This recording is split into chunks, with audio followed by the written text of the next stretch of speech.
তো ইউটিউব চ্যানেলের নাম কিভাবে পরিবর্তন করতে হয় চলুন দেখে নেওয়া যাক। তো সর্বপ্রথম আপনি আপনার ফোনে থাকা ইউটিউব অ্যাপটি ওপেন করবেন। এরপর নিচের দিকে যে প্রোফাইল আইকন রয়েছে এখানে ক্লিক করবেন। এরপর ভিউ চ্যানেল এই অপশনটিতে ক্লিক করবেন। ক্লিক করার সাথে সাথে এমন একটি পেজ ওপেন হবে। এরপর পাশে দেখুন পেন্সিল আইকন, এখানে ক্লিক করবেন। এরপর এখানে দেখুন নেম, তারপর পাশে দেখুন পেন্সিল আইকন, এখানে আবারও ক্লিক করবেন। এরপর এখানে নামটি লিখতে হবে, যে নামটি এখানে আপনি দিতে চান।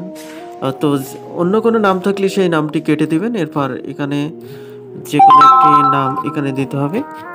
তো আমি একটি নাম এখানে দিয়ে দিলাম। এই যে দেখুন আমি একটি নাম এখানে দিয়ে দিলাম।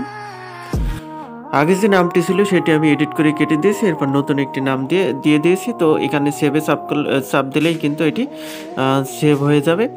তো একবার পরিবর্তন করলে 14 দিনের মধ্যে আর পরিবর্তন করতে পারবে না। 14 দিন পর পর কিন্তু ইউটিউব চ্যানেলের নাম পরিবর্তন করা যায়। তো সেভে চাপ দিই চলুন। তো সেভে চাপ দিয়েছি, নামটি দেখুন পরিবর্তন হয়ে গেছে। এই যে দেখুন নেম সিওয়াল, এটি আমি নতুন নাম এখন দিলাম। তো এইভাবে চাইলে কিন্তু ইউটিউব চ্যানেলের নাম পরিবর্তন করতে পারেন।